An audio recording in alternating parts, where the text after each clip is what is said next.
Continuing, and we're on? Yep. We're continuing on with the record of the orally transmitted teachings by Nichiren. We've gotten all the way through the part that pertains to us as bodhisattvas of the earth, which we got through the entrustment chapter 22. Last time we were together. And now we're going to start on chapter 23, the former affairs of the Bodhisattva Medicine King. 6 important points. And then, because it's only 6 points, we're going to go on and cover the chapter 24, the Bodhisattva Wonderful Sound. And we'll probably be doing 2 chapters at a time for the next 3 times we're together. So we should be through this by the end of May. Okay, so let me start by reading point 1, or actually going into the dictionary. Where's my dictionary? That's what I'm missing here. Sorry about that. That's not dictionary. This is the wrong dictionary. This is the dictionary. Yeah. Shit. What am I even talking about? I grabbed the wrong book. Until I'm not spaced out.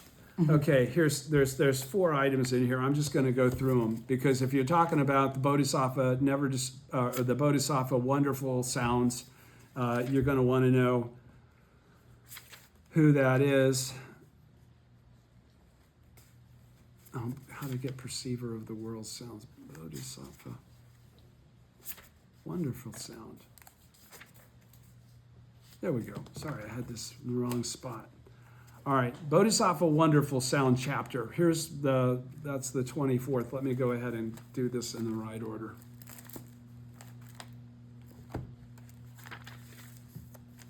Okay, first one is chapter 23 is the former affairs of Bodhisattva Medicine King chapter. Okay, it's on page 211 of the Buddhist Dictionary. Again, I must also tell you that I'm not wearing my normal glasses, and so I have a little bit trouble seeing right now. Okay, so the former affairs of the Bodhisattva Medicine King chapter, abbreviated Medicine King chapter, the 23rd chapter of the Lotus Sutra following the ceremony in the air, because that's over now. Okay, the assembly returns to Eagle Peak, and this chapter begins. Okay. So everybody that was from another world went back to their world. We're right back to the baseline of people that were there from the beginning, from the introduction chapter. The 23rd chapter of Lotus Sutra. Following the ceremony in the air, the assembly returns to Eagle Peak and the chapter begins. It opens with Bodhisattva Constellation King Flower imploring Shakyamuni Buddha to talk about the past practices of Bodhisattva Medicine King. In reply, the Buddha explains that there was once a bodhisattva named Gladly Seen by All Living Beings, who heard the Lotus Sutra from the Buddha Sun, Moon, Pure Bright Virtue. In gratitude, he burned his body as an offering to the Buddha and the Lotus Sutra for 1,200 years. Born again, sort of like burning torch kind of a thing, I guess. Born again in the land of the Buddha, Sun, Moon, Pure, Bright Virtue, he burned his arms as a further offering for 72,000 years. After relating this story, Shakyamuni Buddha then sets forth the 10 similes and 12 analogies illustrating the supremacy of the Lotus Sutra and the benefit of faith in the sutra. Toward the end of the chapter, he urges propagation of the sutra in the future. This section includes the passage, after I have, to Medicine King. He's saying, after I have passed into extinction in the last 500-year period, you must spread it abroad widely throughout Jampadvipa and never allow it to be cut off. According to Chang'an's biography of the great teacher Tentai Chiche of the Sui dynasty, Tentai obtained a great awakening through the Medicine King chapter after practicing for 14 days the recitation of and meditation on the Lotus Sutra he had learned from his teacher Nanye. So we know that the teacher of Tentai, which is most of everything we're reading is based on Tentai's breakdown of the Lotus Sutra, is written by Kumail Jiva, right? Jiva. Okay, so his teacher, supposedly this whole teaching that we've been studying is sort of a lineage of comprehension that occurred between Buddhas from different eras, and it goes all the way back to Nagarjuna. okay, and then went to another teacher who was then the teacher of Nanya, who was the teacher of Tentai, and of course, the person being quoted here is Chang'an, okay? So Chang'an's the one that wrote all of Tentai's stuff, right? Okay, so that's that. And then Medicine King. Let me read to you about Medicine King. A bodhisattva said to possess the power to cure physical and mental diseases. The Sanskrit Vaishyapa means curative, medicine, or remedy. Raja means king. According to the meditation on the two bodhisattvas, Medicine King and Bodhisattva Medicine Superior Sutra, in the remote past, in the middle day of the law of a Buddha named Lapis, I was going to say Lazuli, but it's Lazuli, named Lapis Lazuli, brightness, Bodhisattva Medicine King was a rich man named Constellation Light. He heard the teaching of the Buddha wisdom from the monk Sun Repository. Rejoicing, he presented beneficial medicines as an offering to Sun Repository and his fellow monks, and vowed that that when he attained Buddhahood, all those who had heard his name would be cured of illness. Constellation Light had a younger brother, a lightning glow, who also offered beneficial medicines to Sun Repository and others, vowing to attain Buddhahood. The people praised the two brothers, calling the elder brother Medicine King and the younger brother Medicine Superior. Constellation Light and Lightning Glow, the sutra says, were reborn respectively as Bodhisattva Medicine King and Bodhisattva Medicine Superior, and will in the future attain enlightenment as the Buddha's pure eye and pure storehouse. Bodhisattva Medicine King also figures prominently in the Lotus Sutra. The teacher of the law, 10th chapter, is addressed to Bodhisattva Medicine King. In the encouraging devotion chapter, he and Bodhisattva Great Joy of Preaching lead the host of bodhisattvas in vowing to propagate the sutra in the evil age after Shakyamuni's death. And Medicine King, the 23rd chapter, describes the austerities he performed in a previous lifetime as a bodhisattva named Gladly Seen by All Living Beings, or simply Gladly Seen. In the remote past, Bodhisattva Gladly Seen heard the Lotus Sutra from the Buddha, Sun, Moon, pure bright virtue. As a result, he mastered a form of meditation that enabled him to manifest any physical form. In gratitude, Gladly Seen entered this meditation and caused flowers and incense to rain down from the heavens as an offering to the Buddha, Sun, Moon, pure bright virtue, and the Lotus Sutra. But he felt dissatisfied with this offering and decided that it would be more meaningful to offer his own body. After steeping himself in scents and fragrances for 1,200 years, he anointed his body with fragrant oil and set himself ablaze in the presence of the Buddha. The blaze illuminated worlds equal in number to the sands of 80 million Ganges rivers, and the Buddhas within them praised this act as the supreme offering. His body burned for 1,200 years, and after it was consumed, he was reborn in the land of Sun, Moon, Pure Bright Virtue Buddha, whom he found at the point of entering nirvana. The Buddha transferred his teachings to Bodhisattva Gladly Seen and then died. Gladly Seen cremated the Buddha's body and built 84,000 stupas to enshrine his ashes, to which he then made offerings. Not satisfied, he proceeded to burn his arms as further offerings for 72,000 years. All the bodhisattvas, gods, people, and other beings he had converted grieved to see him without arms, but he declared to them that having offered his own flesh, he would surely attain Buddhahood, whereupon his arms were restored. Later, he was reborn as Bodhisattva Medicine King.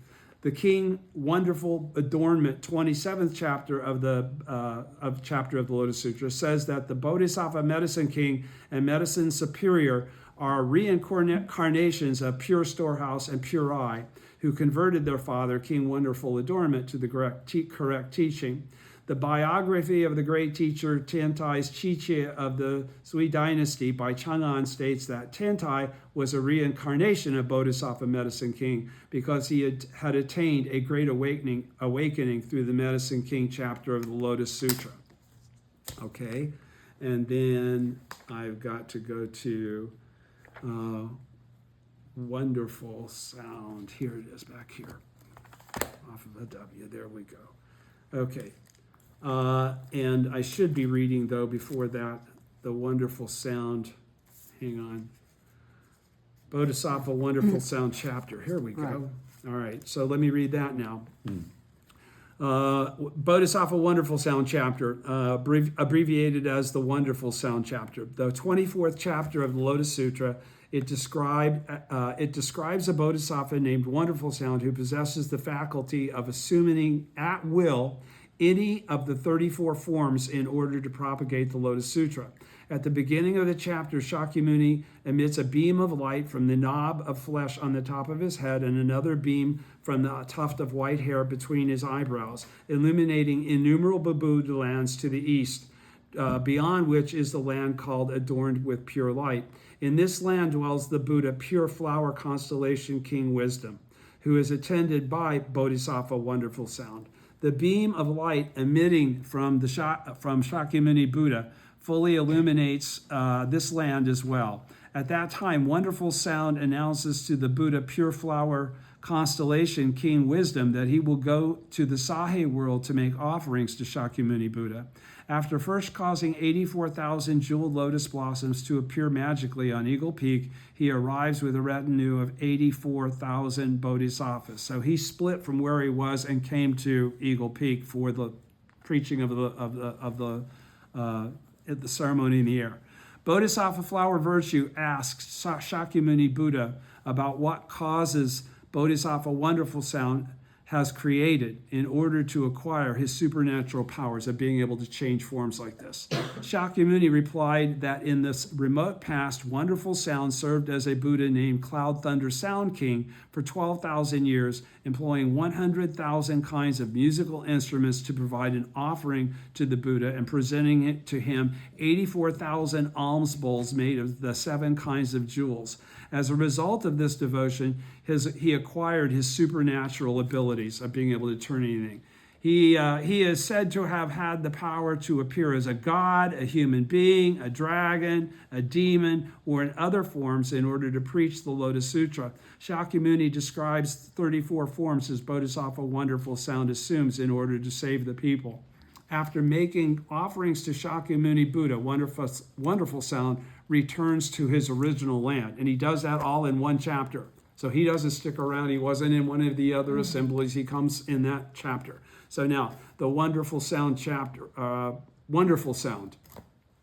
A bodhisattva described in the Wonderful Sound 24th chapter of the Lotus Sutra.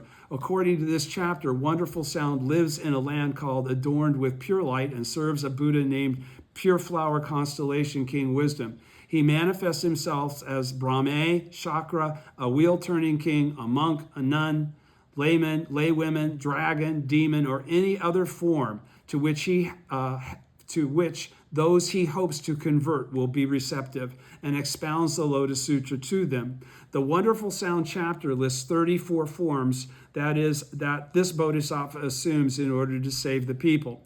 It also says that in the remote past, for a space of 12,000 years, he employed 100,000 types of musical instruments to provide offerings of sound to the Buddha Cloud's Thunder Sound King, and presented him with 84,000 alms bowls made from the 7 kinds of treasures. As a result, Wonderful Sound was reborn in the land called Adorned with Pure Light and acquired supernatural powers. Bodhisattva Wonderful Sound is present at Eagle Peak with 84,000 bodhisattvas to listen to Shakyamuni Buddha preach the Lotus Sutra and make offerings to him. According to Tintai's words and phrases of the Lotus Sutra, this bodhisattva is called Wonderful Sound because he propagates the Lotus Sutra throughout the 10 directions with his wondrous voice. Among the many sutras, Bodhisattva Wonderful Sound appears only in the Wonderful Sound chapter of the Lotus Sutra. Okay, so that's all 4 things I was reading out of that. And then we go to the 10 comparisons here real quick. And then we'll get on with reading the 8 points associated. Okay, the 10 comparisons, if you went there, it would say, go see the 10 similes. So I'm reading to you actually, even though this is 10 comparisons, when I looked it up, it's really 10 similes. Okay, 10 similes, also 10 analogies or 10 comparisons. 10 comparisons set forth in the Medicine King 23rd chapter of the Lotus Sutra to illustrate the superiority of the Lotus Sutra over all other sutras and the greatness of its beneficent power. They are as follows. So that would be chapter 23. All right. They are as follows. The simile of water. Just as the ocean is foremost among all bodies of water, so the Lotus Sutra is the most profound of all the sutras. 2. The simile of mountains. Just as Mount Sumeru is the highest among all the mountains, so is the Lotus Sutra. So the Lotus Sutra holds the highest place among all the sutras. The simile of the heavenly bodies. Just as the moon is foremost among the stars and planets in the night sky, so the Lotus Sutra is likewise among sutras. 4. The simile of the sun. Just as the sun can banish all darkness, so the Lotus Sutra can destroy all darkness and that which is not good. 5. Simile of the wheel-turning king. Just as the wheel-turning king is foremost among kings, so the Lotus Sutra is the most honored among sutras. 6. The simile of the god Shakra. Just as Shakra is king among the 33 heavenly gods, so the Lotus Sutra is king among all the sutras. The simile of the great heavenly king Brahma. Just as Brahma is the father of all living beings, so the Lotus Sutra is the father of all sages and those who seek various levels of awakening. 8. The simile of voice hearers at the 4 stages of enlightenment and cause awakened ones, just as voice hearers at the 4 stages of enlightenment, the stages of stream winner, once returner, non-returner, and arhat, and the cause awakened ones are foremost among all ordinary beings, so the Lotus Sutra is foremost among all the sutra teachings. This simile also states that one can uphold the sutra is likewise foremost among all living beings. 9. The simile of bodhisattvas. Just as bodhisattvas are foremost among all voice hearers and cause awakened ones, so the Lotus Sutra is foremost among all the sutras, the sutra teachings. And 10. The simile of the Buddha. Just as the Buddha is king of the doctrines, so the Lotus Sutra is king of the sutras. Okay. So wherever you put that, you can put that with it on top of it. All right. Whatever. All right, going to chapter 23 on page 172 of the OTT. Chapter 23, former affairs of the Bodhisattva Medicine King, 6 important points. Y'all with me? Yep. All right, here we go. All right, point 1, regarding the passage, even if a person were to fill the whole 1,000,000,000-fold world or the major world system with the 7 treasures as an offering to the Buddha and the great bodhisattvas, pratyeka Buddhas, and arhats, the benefits gained by such a person cannot match those gained by accepting and uphold this Lotus Sutra, even just one 4-line verse of it. All right? So he's qualifying here, and from the passage in the sutra that talks about the benefits to be gained by this immeasurable kind of effort, all right, that even the benefits gained by accepting and upholding just one 4-line verse of the Lotus Sutra are beyond measure. Okay, then he goes on here to say, bottom of page 172. The record of the orally transmitted teaching says the words "this Lotus Sutra" refer to the entire sutra made up of 28 chapters. The words one 4-line verse of it, you should understand, refers to the 5 characters of the Daimoku. So did you understand the distinction that he talked about there? Before it talks about, he's talking about reading and accepting, upholding this whole Lotus Sutra, okay? But he says even just one 4-line verse of it qualifies the fact that the Nam Myoho Renge Kyo is just as powerful and just as much benefit as reading the entire sutra, because we're now in the latter day of the law. The 1 4-line verse of it, that is the Daimoku, okay, didn't exist in the former or middle day. Right. Okay, so it wasn't available to anybody that was being discussed or talked about until right now with this record of the orally transmitted teachings for the Bodhisattvas of the earth in the latter day of the law. Do you understand? So it's requalifying, he's reemphasizing. It may seem that with a book this thick, there's got to be so much more in here than there could possibly be just in the little phrase Nam Myoho Renge Kyo. How much sense does it make that could be just as powerful? That Daishonin is qualifying is absolutely just as powerful. Saying Nam Myoho Renge Kyo once is the equivalent of reading the entire Lotus Sutra one time. So saying 100 Daimoku is the equivalent of reading this whole book 100 times. Doing 1,000 Daimoku, which doesn't take long to do, really, is 1,000 times. That's why we're able to attain Buddhahood in our present form, okay, in a single lifetime. All right, so then next, point 2. Point 2 on the 10 comparisons illustrating the supremacy of the Lotus Sutra, which I had just read. The record of the orally transmitted teaching says the 10 comparisons correspond to the 10 worlds. Okay? So think of this in regard of the 10 worlds when we talk about the comparisons. Thus, the region related beneath the mountains of the second comparison must include the realm of hell. So he's adding something here to clarify that it's not all just great things, all right? Because when you heard me say it, the 10 comparisons, they were all the best. It compares to the best, right? So what he's qualifying here is this comparison, though, since we're talking about it being the original state, also includes everything, okay? Not just the good things, okay? So that's why he says, as he says, the 10 comparisons correspond to the 10 worlds. Now, what is the 10 worlds? Hell, hunger, animality, anger, right? Everything is in those 10 worlds, okay? So therefore, thus, he's saying, since everything is in those 10 worlds, thus the region situated beneath the mountains of the second comparison, and I could go back to each one of those comparisons, or you can, okay? You know where to find them. They're called the 10 similes in reality, okay? Of the second comparison must include the realm of hell. When you say it's the same as the Lotus Sutra. Okay? All right. The rivers and streams of the first comparison must refer to the realms of hungry spirits and animals. So he's saying again, that 10 comparison could never leave anything out of it. Everything is included in that 10 comparison, even though it was only on the basis of the highest thing to the highest thing. All right? All right. The rivers and streams of the first comparison must refer to the realm of hungry spirits and of animals. The realm that lies beneath the sun and moon must include that of asuras. Thank goodness.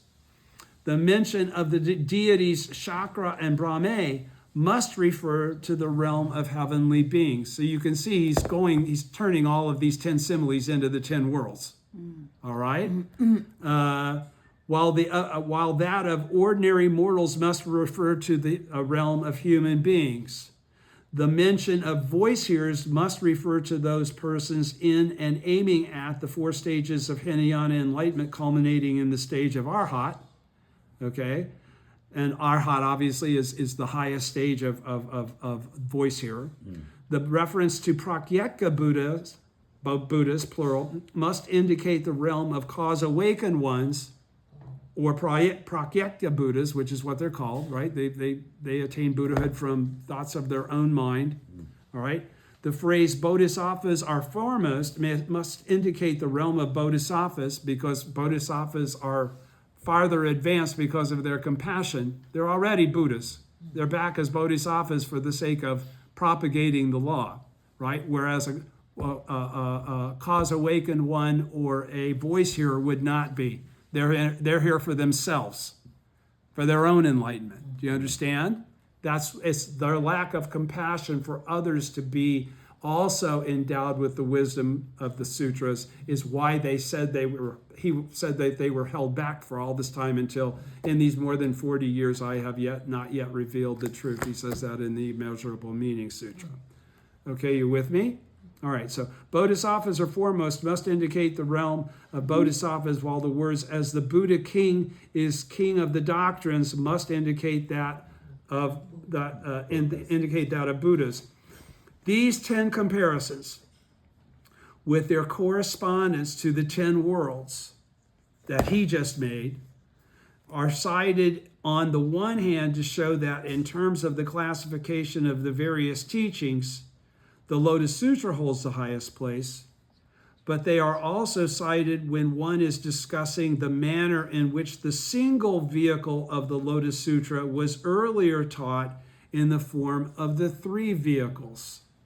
Okay? In this sense, the 10 comparisons are an expression of the doctrine of 3,000 realms in a single moment of life. For it is this doctrine of 3,000 realms in a single moment of life that is capable of freeing one from suffering and bringing one joy. Now, what is he saying there?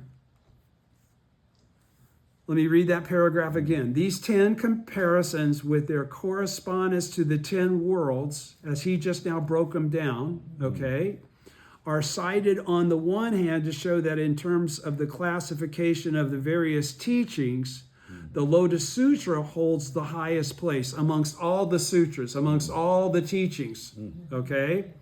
But they are also cited when one is discussing the manner in which the single vehicle of the Lotus Sutra was earlier taught in the form of the 3 vehicles. In other words, there was nothing that was ever untrue about those 3 vehicles, okay, being separate, because they were all leading to the inclusion in Buddhahood. If you were a voice hearer, you would eventually become a cause awakened one. When you were a cause awakened one, you would eventually become a bodhisattva. Okay? And when you became a bodhisattva, you would eventually become a Buddha. Right? So what he's saying is, again, they are also cited when one is discussing the manner in which the single vehicle of the Lotus Sutra was earlier taught in the form of the 3 vehicles. In other words, it's all sort of like a progressive awakening process. In this sense, the 10 comparisons are an expression of the doctrine of the 3,000 realms in a single moment of life. Why?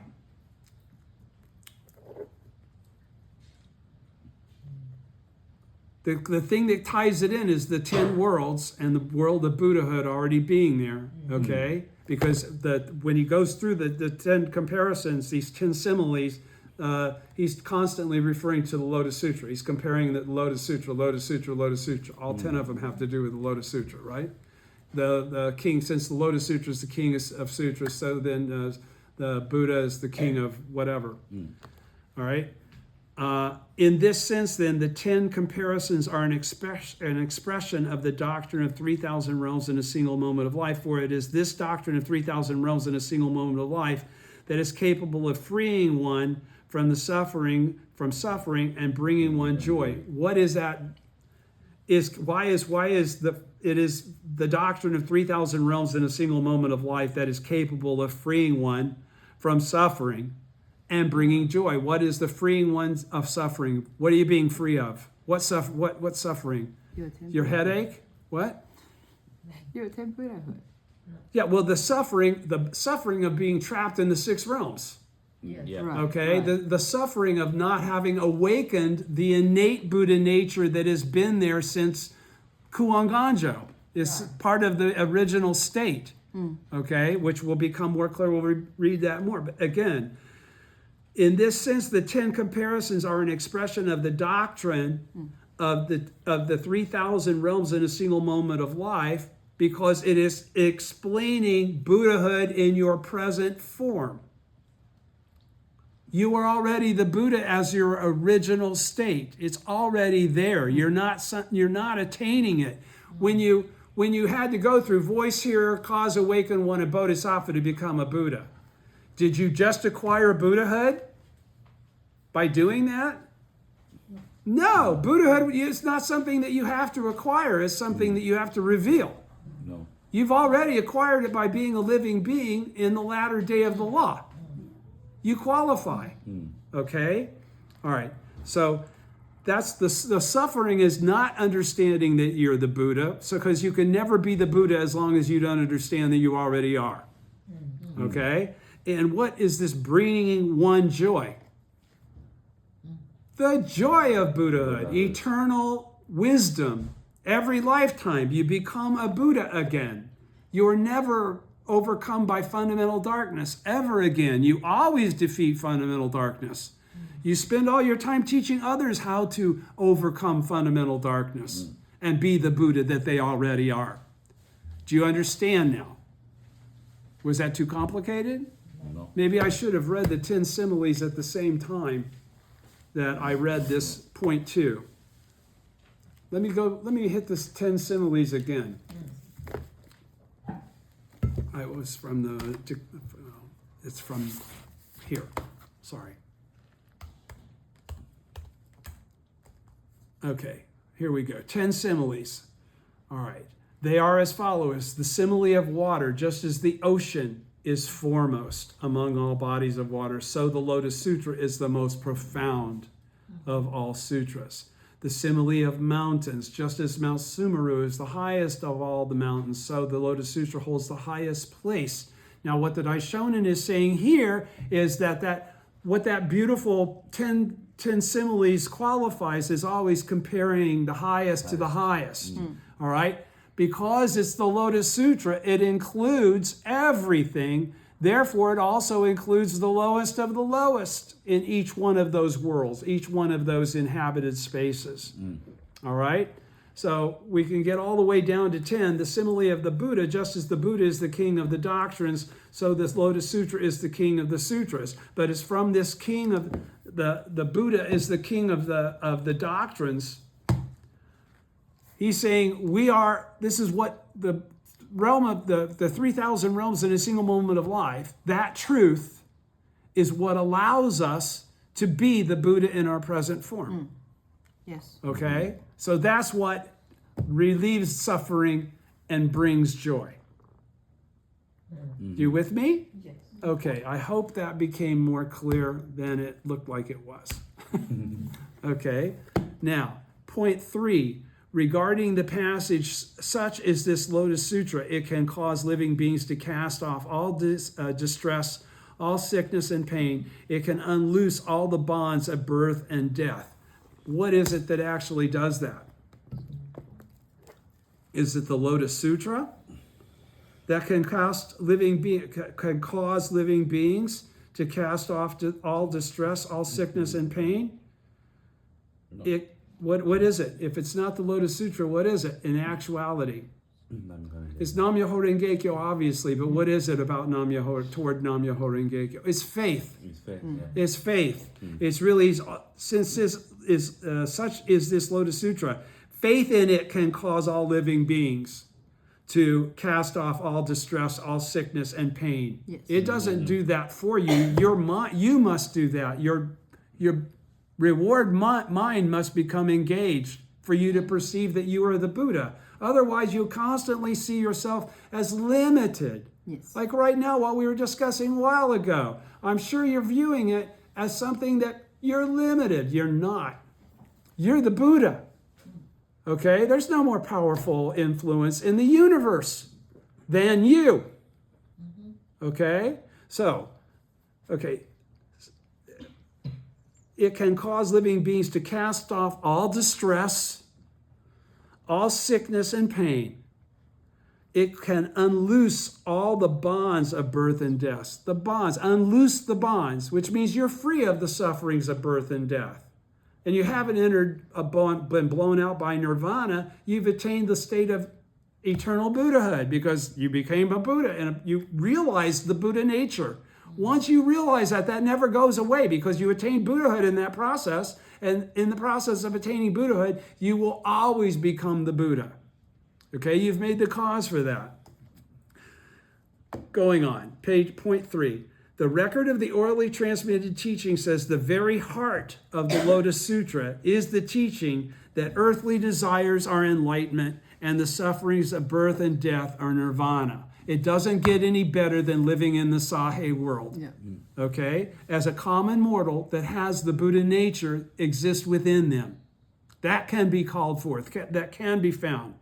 Here, the two expressions, cast off and unloose, would seem to go directly counter to this teaching. Okay, in other words, you're casting off your sufferings, okay, because it would seem to go directly counter to this teaching, because it's all cause and effect, right? All right. However, we should take the words cast off in the sense of becoming enlightened concerning. In other words, we haven't just been able to get rid of them. We've become aware and have the wisdom to understand how to perceive them correctly and how to manifest change in our life so that they no longer bring us distress, okay, or discomfort. However, we should take the words cast off in the sense of becoming enlightened concerning, understanding with our Buddha nature, the Buddha perspective, the correct understanding of what's occurring in our lives that is causing us distress, and perceiving the truth that we have the ability to get rid of that distress. It's our head that's making us feel bad. Okay? It's not the thing that you're looking outward at. It's the thing that's already there, that is you. Okay? If we look with the eyes of wisdom as they are opened by the lifespan chapter of the essential teaching, what is that? That we weren't just born for the first time, that we have eternal life, and that we've always had eternal life. That's what's revealed in the lifespan chapter. Okay? Nam-myoho Renge-kyo is buried in the depth of the lifespan chapter. All right? So he's saying, if we look with the eyes of wisdom as they are opened by the lifespan chapter of the essential teaching, now he could be talking about Nam-myoho Renge-kyo just as easily, we will become enlightened to the truth that sickness, no, this is Nam-myoho Renge-kyo. All right, let me go back. If we look with the eyes of wisdom as they are opened by attaining Buddhahood in our present form, we will become enlightened to the truth that sickness, pain, and distress are and have always been an innate part of life. Okay? They've always been a part of life, our lives. All right? Such is the wisdom of the Buddha of limitless joy. So we don't get stressed over experiencing those things. What we do is we get to work on making them change. We flip them, right? We flip all of this, anything that's negative, into something that's positive through our faith and our daimoku to the Gohonzon. Rather than asking why. Yeah, even if you got the right answer, it would not make what you're feeling go away. Only you and the wisdom of understanding who you really is makes all of that stuff inconsequential. All right? The phrase unloose all the bonds of birth and death means to unlock us from the error of supposing that we are now encountering birth and death for the first time, and to help us realize that birth and death have always been an innate part of life. Okay? And whatever we're feeling is just a phase. It's just another day of our existence and temporary gathering of the five components. This lifetime. Thus, we are released from the bonds of supposing that we will attain enlightenment for the first time in the future. Do you follow? As he says, as Shakyamuni did in this lifetime in India. Thus, we are released from the bonds. What would be a bond? If I tie you up, I have bound you. Okay? Bonds are things that restrain you. Okay? So, thus we are released from the things that tie us down, the lack of wisdom, the incorrect thinking, okay, supposing that we will attain enlightenment someday, not that we're already Buddhas, but there's something more that we have to do to become better or to become perfect or to qualify. There's nothing more than the wisdom that comes from chanting Daimoku that is in accord with changing circumstances. That's all you're talking about. all right, between happiness and unhappiness in any moment, all right, as did in this lifetime. These two expressions, cast off and unloose, are in fact expressions of Nam Myoho Renge Kyo. In other words, turn the shit into gold. That's what we do. We didn't make the shit go away. We turn it into gold. We transform it. It's different. It's not about modification. It's about correct perception. Because you don't control other people. So you have no ability to go, you will behave this way now. Right? You only have the ability to perceive the truth of life and to perceive that that is something outside of you and it's not something that you can control or that you would want to control. You want everything to be a reflection of you, right? Not a gift that can be taken away. All right. Point 4. Regarding the passage, excellent good man, in the midst of the law of Shakyamuni Buddha, you have been able to accept, uphold, read, recite, and ponder this sutra and to preach it for others. For the good fortune you gain thereby is immeasurable and boundless. It cannot be burned by fire or washed away by water. Okay? And that's again talking about Buddhahood. Once you establish it in your life, you can never lose it. It always appears in each lifetime. The record of the orally transmitted teaching says the word fire here refers to the flames of the Avicii hell. That would be the world one, right? Hell. And the word water refers to the ice of the hell of the crimson lotus, which is the coldest hell. All right? Now, when Nichiren and his followers who chant Nam Myoho Renge Kyo are persons who, as the text says, cannot be burned by fire or washed away by water. Okay? Because we have the great pure law of Nam Myoho Renge Kyo already opened up and expressed in our infinite and karma. Do you understand? All right. So if you make it all the way to the last point of your life, and you never go Taiten, that means you really were a Buddha in your present form. All right. If you hit that, then you've already qualified that you cannot be burned by fire or washed away by water. Point 5. Everybody's with me? Is that clear? Yeah. What he's saying there? Okay. Point 5. Regarding the passage, now you have been able to destroy all devils and thieves, to annihilate the army of birth and death, and all others who bore you an enmity or malice have likewise been wiped out. The record of the orally transmitted teaching says on the top of page 175, the words who bore you enmity or malice refer to slanderers of the law, such as the Nimbutsu, Zen, and True Word followers. They slander your beliefs. Have been wiped out refers to the principle that the Lotus Sutra is the teaching of Shakabuku. Okay? So the refutation of the provisional doctrines.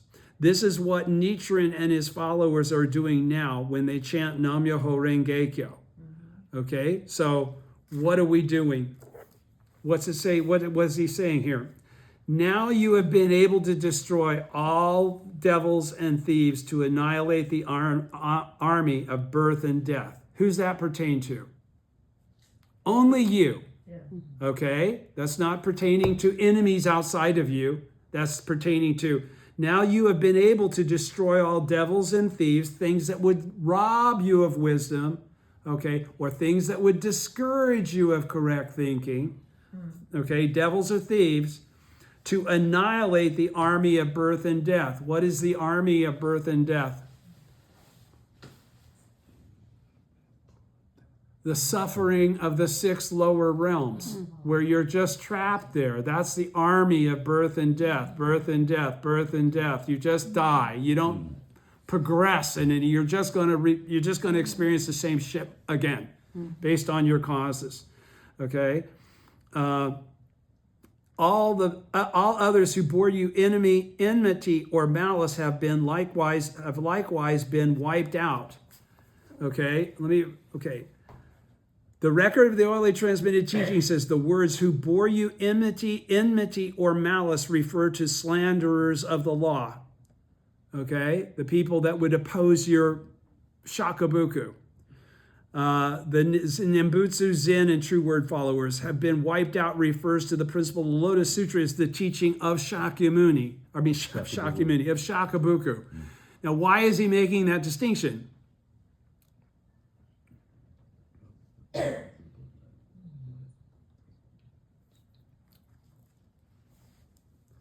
What are you obligated to do if you meet? Yeah. But what does that involve? Okay, let me finish my question. Yeah. Let me finish my question. What would you be obligated to do if you met somebody that was a Nembutsu, Zen, or True Word follower? Shakabuku then. You'd have to shakabuku them. Okay, but what is shakabuku? Tell them you're wrong. Telling them they're wrong. Right Telling in them your they're wrong. face, Telling yeah. they're wrong. Right. Okay. So, the refutation of the provisional doctrines. So you're giving up the provisional doctrines. You're giving up even, at this point in time, the first 14 chapters of the Lotus Sutra, right? Those are all provisional.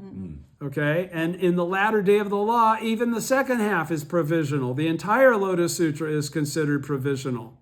Okay, so this is what Nichiren and his followers are doing now by chanting Nam-myoho Renge-kyo. We are leaving the 28 chapters behind and singularly invoking the four-phrase. Where is it? The four verse line. Yeah. That's all we're doing. We're not doing this anymore. We're doing the 4-verse line, the Daimoku. Do you understand? We're doing the Buddhism of sowing, not the Buddhism of harvest. Okay? So, then going to point 6, the last point of this Bodhisattva Medicine King chapter. Point 6, regarding the passage, this sutra provides good medicine for the ills of the people of Jampudvipa. If a person who has an illness is able to hear this sutra, then his illness will be wiped out and he will know neither old age nor death. Okay, volume 10 of Words and Phrases says one should meditate and give full understanding to this passage. Especially, I would think this part where it talks about his illness will be wiped out and he will know neither old age nor death. What kind of illness is he really talking about? This sutra provides good medicine for the ills of the people of Jampudvipa. Is he talking about colds or sore throats? No. Wrong No. religion. What is he talking about? Wrong Understanding, wrong thinking, slander of the law, ignorance. Okay? If a person who has an illness or the illness of ignorance is able to hear this sutra takes away all of those causes, regardless of how many times they've been made. In that single act, all of those effects from all of those bad causes are wiped out. Okay? Now, it doesn't mean that there's no effect, because you still have to learn the lessons in life that you were born to be the teacher of. Okay? That only your life has taught you to incorporate and interpret these things this way. Because that's based on your reward mind, which is based on your karmic journey. All right? But everything that we've experienced that brings us suffering is to bring forth in actuality wisdom. That we are then obligated to go, oh, okay, now I realize that is wisdom. Oh, it didn't seem like it was wisdom before, but now it's really wisdom. Okay, so now I can create value. I can turn poison into medicine. Okay, I can transform not only my life, but I can transform the life of anyone else that I open the door of hearing the name and the words of the truth to. Okay, all right, so Volume 10 of Words and Phrases says one should meditate and give full understanding to this passage, which I just did. All right? The record of the orally transmitted teaching says the word "a person" here includes everyone from those on the highest level who have attained the fruits of Buddhahood down to those on the lowest, the offenders in hell. Okay, do you understand that? So this is universally applicable. It doesn't matter whether you're a king or a peasant. This issue of getting rid of the ill of not understanding your true identity is the most important illness to get rid of. Okay? This is the one that reoccurs in every lifetime. Either the wisdom or the lack of wisdom. Either you're born to become a Buddha in your present form, or to reveal your Buddhahood in this lifetime, in a single lifetime, or you're not. Frankly speaking, okay, you don't pull these causes out of thin air. You don't have that reward mind that can reflect on this out of thin air. Okay, you have to have made the causes for this to occur, don't you? You had to not only get to a meeting, find out about the Gohonzon and Nam-myoho Renge-kyo, but then you had to study the teachings of Nichiren, and then you had to live your life. And you had to go through all the confusion of using the lessons and the power that you now had at your disposal for the purpose that they were intended in you getting them in the first place, which is to find out what part of you is bullshit and stop being that so that you affect your happiness. Nobody else. Nothing else. Nothing else can touch you. You're the source of all of it that you experience. Yes. Right? Okay. So a person here, that's why it includes everybody. He says a person here, this is everybody that's got to come up with this innate wisdom. This isn't just being alive or a position of authority in a single lifetime or a position of desperation in a single lifetime. This is your eternal entity, your eternal identity. All right? So no matter how you came into this world, a person here includes everyone. From those on the highest level who have attained the fruits of Buddhahood down to those on the lowest, the offenders in hell. Illness refers to the three poisons of greed, anger, and foolishness. Fundamental earthly desires possessed even by Buddhas and Bodhisattvas. All right? So you're not, even Buddhas and Bodhisattvas have to overcome this delusion and sustain the innate fortune that they have from having attained Buddhahood and bring it forth. All right? If you're a Buddha and you're not doing the things that express that, eventually you're going to have causal circumstances that force that out of you. Your Buddhahood. Okay? Because you can't get around causality. You can't get around the reality that a Buddha is a Buddha is a Buddha is a Buddha. It never changes. All right? So, neither old age refers to Shakyamuni Buddha, and nor death refers to the bodhisattvas who emerged from the earth and their followers. Okay, do you understand that? Neither old age, the Buddhism of sowing, nor death, the Buddhism of the harvest. The part of the Buddhism of the harvest before I got it backwards. Okay, let me go back to the beginning. The record of the orally transmitted teaching says the words "a person" here include everyone from those on the highest level who have attained the fruits of Buddhahood down to those on the lowest, the offenders in hell. Illness refers to the three poisons of greed, anger, and foolishness, fundamental earthly desires possessed even by Buddhas and Bodhisattvas. Neither old age refers to Shakyamuni Buddha, nor death refers to the Bodhisattvas who emerged from the earth and their followers. So again, after the death of Shakyamuni, who propagates the correct teaching? In the former and the middle day of the law, it was people like Tiantai and Myolo and Dingyo. But now in the latter day, nor death refers to the bodhisattvas who emerged from the earth and their followers. The people we're going to shakabuku. All right? Okay. This passage then is preached for the sake of living beings in the present age. This passage from the Lotus Sutra is for the latter day of the law. All right? Because it can't be accomplished in the former or the middle day of the law. It lacks Nam-myoho Renge-kyo to be able to do that. Okay? This passage is preached for the sake of living beings in the present age after the Buddha has passed away. After the Buddha has passed away. after the Buddha has passed away, of the Lotus Sutra, of thinking that Buddhahood is something that will happen in some future lifetime. All of that delusion that is involved in the teach, because it's over the heads of the capacity of the people of the former and the middle. That's why they can't be told the teaching of Nam-myoho Renge-kyo. It's only people that have already created the karma to be born in the latter day. Do you follow? They're the ones that are born with the eternally endowed three bodies. Remember, we just talked about it. The eternally endowed three bodies, right? Okay. The reward body, the dharma body, and the manifested body. It's not really any different than the form, nature, and what are the 10 factors? Form, entity, and entity.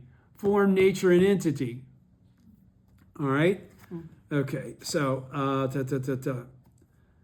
this passage is preached for the sake of living beings in the present age after the Buddha has passed away. Accordingly, the word illness in such a case refers to slandering of the law, which you stop doing when you understand that that's what you've been doing to keep yourself from attaining Buddhahood. Hence, those persons who accept and uphold this sutra will without doubt find their illness wiped out. They'll no longer struggle with feelings of understanding who they are. Now, Nichiren and his followers who chant Nam-myoho Renge-kyo are just such persons. Okay? We clear? Yeah. All right, so going on to page 176 and the second chapter we're reading today, which is the chapter 24, Bodhisattva, Wonderful Sound. 3 important parts. Point 1, concerning Bodhisattva, a wonderful sound. The record of the orally transmitted teaching says the Bodhisattva wonderful sound represents the living beings of the 10 worlds. Okay? The word wonderful means inconceivable. The word sound refers to the sounds uttered by all living beings. The voice of the wonderful law. These are the wonderful sounds that are constantly present in the 3 existences. It is pity and compassion that makes it possible for wonderful sound to recognize and meet the various needs of the living beings by assuming various forms. This is what is expressed by the word bodhisattvas. Okay, so real quick, what did he just qualify there? Did you catch what he was talking about? Why is wonderful sound able to change into all these different forms? And what's the significance of changing into any form necessary to bring peace and happiness to another human, to another living being? Huh? Well, again, but okay, cause awakened ones is part of Buddhahood too. Voice hearers is part of Buddhahood too. But bodhisattvas is something specific. Okay, it's taking this wisdom and this learning from voice hearers is learning, and wisdom comes from Prakyeka Buddhas who, don't have to have a mentor. They derive all this stuff from their own mind. But what is a bodhisattva? What's unique about a bodhisattva? Bodhisattva can appear as not only as a living being of human form, but can become a deer, a lion, whatever. Okay, so all of the stories that are in all of the old sutras about Shakyamuni was a lion, or he was a whatever he was an animal. Okay, bodhisattvas are able to manifest in whatever form brings comfort to the ones that they're trying to bring comfort to. So for instance, my pets, who all hear Nam-myoho Renge-kyo constantly and continuously, they're separated from other animals that don't. Okay? And therefore, they are able to actually achieve enlightenment through their association with me. Just like my environment also is in that same circumstance. It's a reflection of me.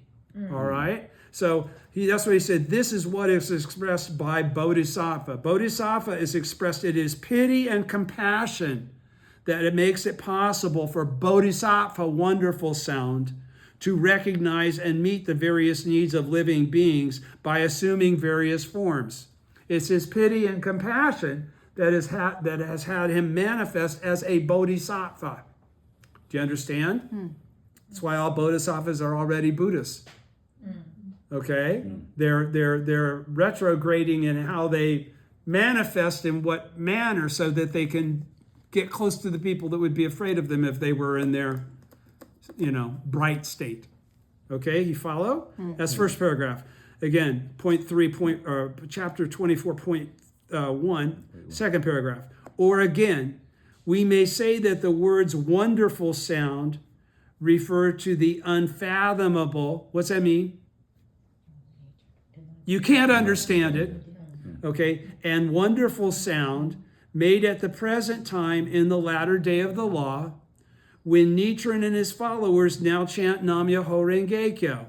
So what did he just say there?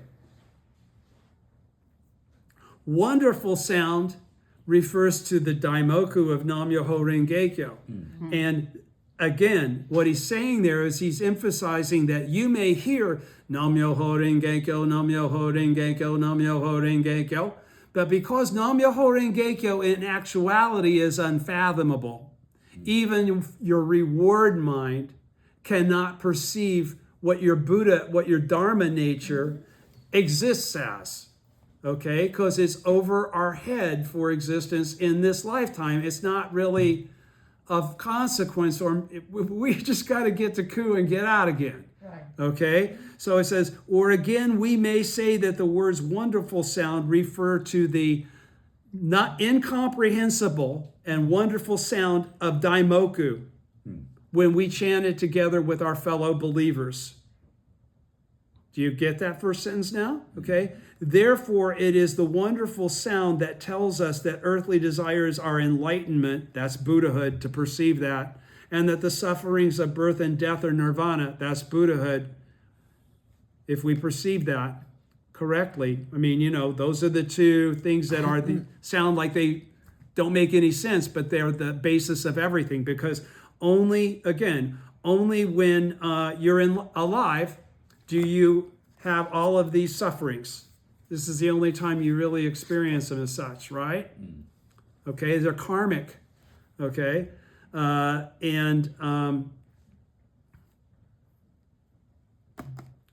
it. Now when Nichiren and his followers chant Nam-myoho Renge-kyo, therefore it is the wonderful sound that tells us that we're right in our faith, we're correct in our faith, okay? That we're attaining Buddhahood, that we've attained Buddhahood in our present form. We have the original state as our original state. Nam-myoho Renge-kyo. Point 2, concerning the knob of flesh on top of Shakyamuni Buddha's head and the tuft of white hair between his eyebrows. Everybody was clear with point 1, right? Yep. Okay, point 2. The knob of flesh on top of Shakyamuni's head, Buddha's head, and the white tuft of hair between his eyebrows. The record of the earlier transmitted teaching says these two auspicious features derive from the fact that the bearer is filial and obedient towards his teachers and elders. But to uphold the Lotus Sutra is the highest of all expressions of filial and supportive conduct. Again, we may say that the white hair, or the white tuft of hair, represents the sexual fluid of the father, while the white knob of flesh represents the sexual fluid of the mother. These two fluids, one red and one white, appear in the Lotus Sutra in the form of these two auspicious features, the knob of flesh and the tuft of hair. Or again, we may say that the knob of flesh represents the wisdom of the truth that functions in accordance with changing circumstances, while the white tuft of hair represents the principle of eternal and unchanging truth. Did you follow what that is? Okay, what are those two things? I just referred to them a minute ago. The truth that functions in accordance with changing circumstances versus the principle of eternal and unchanging truth. What is the principle of eternal and unchanging truth? Nam-myoho Renge-kyo, the law itself. Okay, but what is the truth, the wisdom of the truth that functions in accordance with changing circumstances? What's that? Yes, it is. It's our perception of this principle of eternal and unchanging truth as we go through daily life, which is constantly moment by moment changing. Okay, so this is how we are utilizing and maintaining and perceiving and actualizing Nam Myoho Renge Kyo as living entities. One is to just be aware of it. The other one is to be living and utilizing it. Yes. Okay. Now Nichiren and his followers, in their chanting of Nam Myoho Renge Kyo, by chanting, are equipping themselves with these two auspicious features.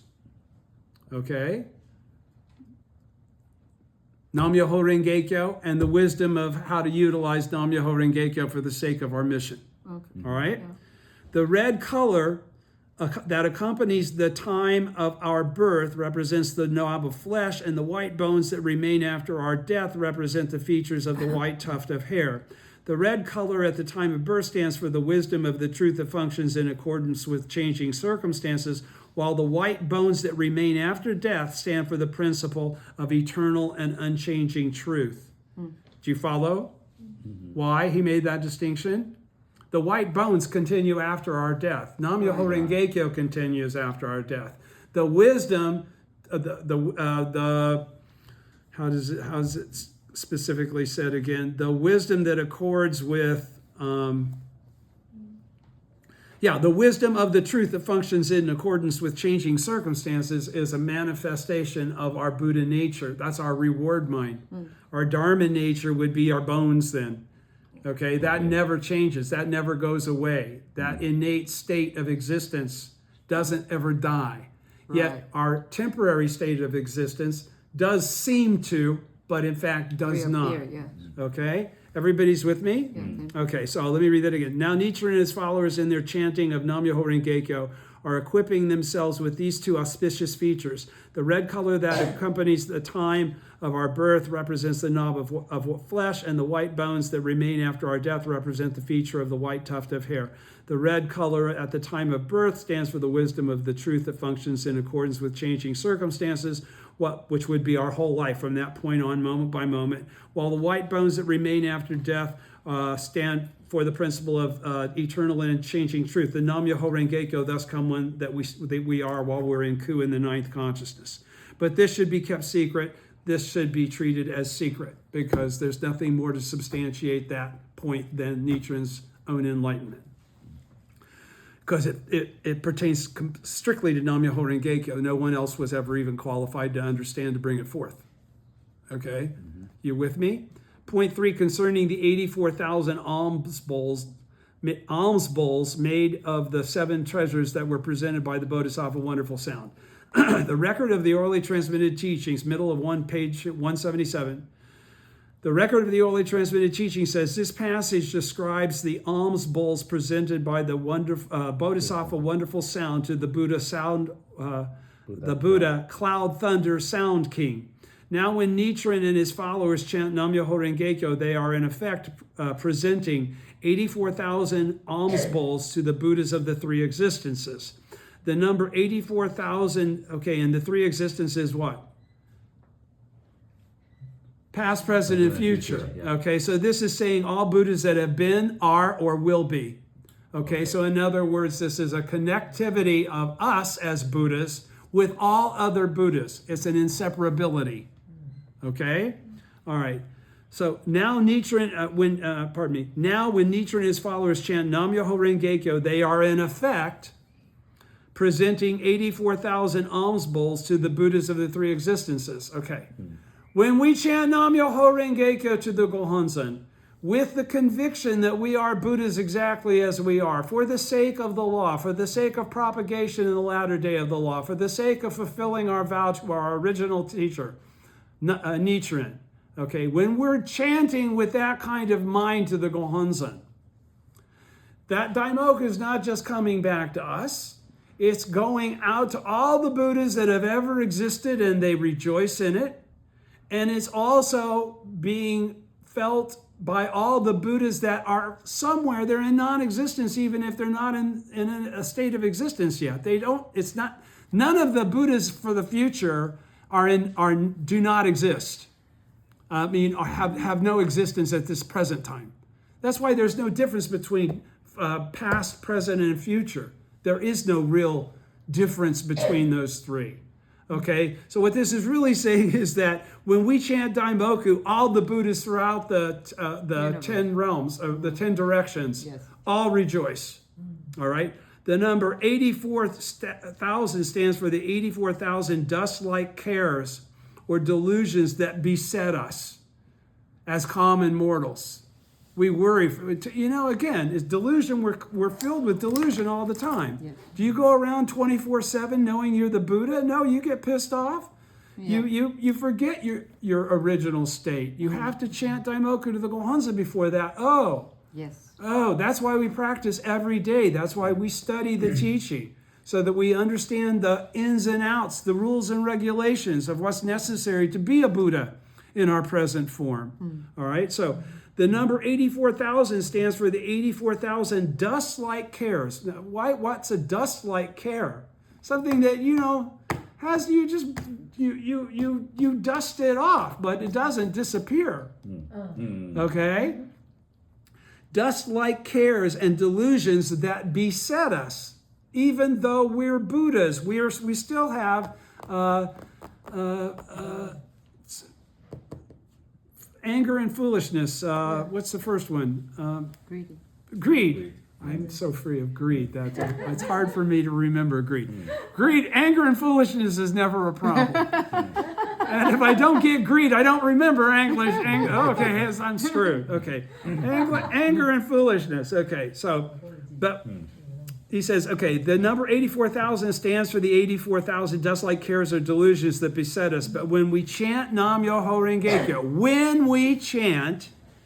these cares manifest themselves as 84,000 gates to the law, that is, teachings.